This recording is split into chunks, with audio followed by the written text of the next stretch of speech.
Saudi আরবে প্রবাসী বাংলাদেশিদের মধ্যে অপহরণের ভয়াবহতা দিন দিন বেড়েই চলেছে। গত এক সপ্তাহে শুধুমাত্র রাজধানী রিয়াদ থেকেই 10 জন প্রবাসীকে অপহরণের অভিযোগ পাওয়া গেছে। প্রতিনিধি আব্দুল হালিম নিহন জানান, অপহৃতদের পরিবার ও সহকর্মীদের অভিযোগ, অপহরণের পর মুক্তিপণের জন্য তাদের ওপর চালানো হয় অমানবিক নির্যাতন। পরে প্রবাসী বাংলাদেশিদের সহযোগিতায় রিয়াদের বিভিন্ন স্থানে অভিযান চালিয়ে দুটি অপহরণ চক্রের কয়েকজন সদস্যকে আটক করে স্থানীয় পুলিশে হস্তান্তর করা হয়। পুলিশের অভিযানে উদ্ধার করা হয় অন্তত 5 জন অপহৃত প্রবাসীকে। তবে এখনও বেশ কয়েকজন নিখোঁজ রয়েছেন বলে জানিয়েছে প্রবাসী সূত্র। প্রবাসীরা অভিযোগ করেছেন, এসব ঘটনায় সৌদি আরবে বাংলাদেশ দূতাবাস কিংবা দেশের পররাষ্ট্র ও প্রবাসী কল্যাণ মন্ত্রণালয়ের পক্ষ থেকে কার্যকর কোনো পদক্ষেপ চোখে পড়ছে না। ফলে অপরাধ চক্রগুলো আরও সাহসী হয়ে উঠছে বলে দাবি করেছেন তারা।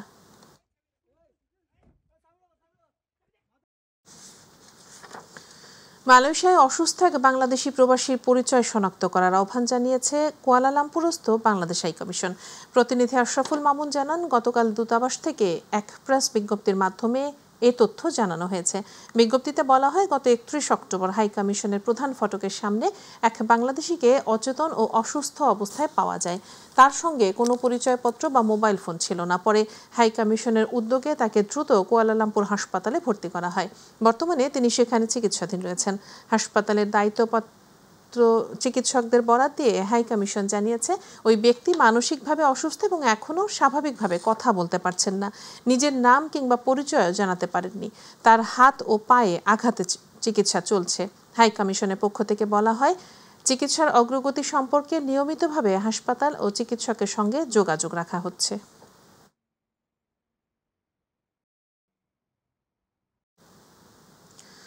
জাতীয় বিপ্লব ও সংহতি দিবস উপলক্ষে কুয়েত বিএনপির আলোচনা সভা অনুষ্ঠিত হয়েছে।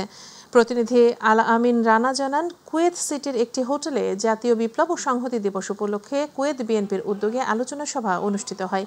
এ সময় কুয়েত বিএনপির সাবেক সহ সভাপতি মোহাম্মদ মাইন উদ্দিনের সভাপতিত্বে এবং সাবেক যুগ্ম সাধারণ সম্পাদক আক্তারুজ্জামান মোহাম্মদ শামসের সঞ্চালনায় অনুষ্ঠানে প্রধান অতিথি ছিলেন কুয়েত বিএনপির কেন্দ্রীয় কমিটির সাবেক সহ সভাপতি শোয়েব আহমেদ।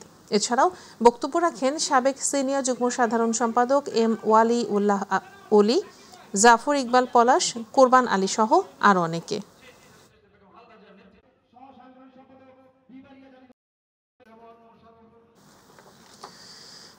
সৌদি আরবের মক্কায় প্রবাসী বাংলাদেশি শ্রমিকদের কর্মসংস্থান সৃষ্টি করা প্রতিষ্ঠান মোসাহিদ আল দাহাবি শরিকার আয়োজনে শ্রমিকদের সাথে আলোচনা সভা ও প্রীতিভোজ অনুষ্ঠান অনুষ্ঠিত হয়েছে।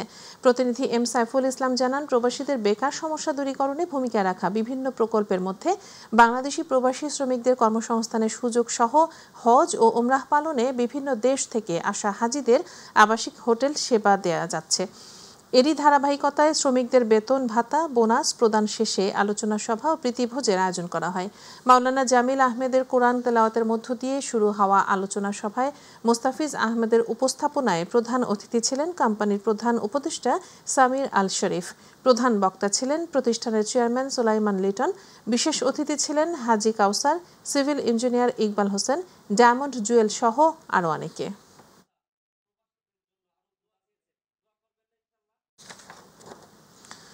বাংলাদেশ বিজনেস ফোরাম বাহরাইনের আয়োজনে দোয়া ও শোক সভা অনুষ্ঠিত হয়েছে। বিশিষ্ট ব্যবসায়ী এবং সংগঠনের পরিচালনা পর্ষদের সদস্য নুরুল ইসলাম নূরের পিতা মরহুম আবুল কালাম আজাদের রুহের মাগফিরাত কামনায় বৃহস্পতিবার আলী বুড়ির বাংলাদেশ বিজনেস ফোরামের নিজস্ব হলরুমে এ অনুষ্ঠান অনুষ্ঠিত হয়। প্রতিনিধি সাইফুল ইসলাম সাইফ জানান, পবিত্র কোরআন তেলাওয়াতের মধ্য দিয়ে দোয়া মাহফিলের সূচনা করেন ইয়াসিনুর রহমান। অনুষ্ঠানে সভাপতিত্ব করেন ফোরামের সভাপতি আইনুল হক সরকার এবং সঞ্চালনায় ছিলেন সাংগঠনিক সম্পাদক আক্তারুজ্জামান সরকার। এ সময় সংগঠনের সিনিয়র সহসভাপতি মকবুল আহমেদ, উপদেষ্টা মোহাম্মদ মহিউদ্দিন ও কামাল আহমেদ, সাধারণ সম্পাদক মোহাম্মদ জসিমউদ্দিন, যুগ্ম সম্পাদক মিজানুর রহমান সহ ফোরামের নেতৃবৃন্দ উপস্থিত ছিলেন। অনুষ্ঠান শেষে মরহুমের আত্মার মাগফিরাত কামনায় বিশেষ দোয়া ও মোনাজাত পরিচালনা করেন মাওলানা মনিরুল হক।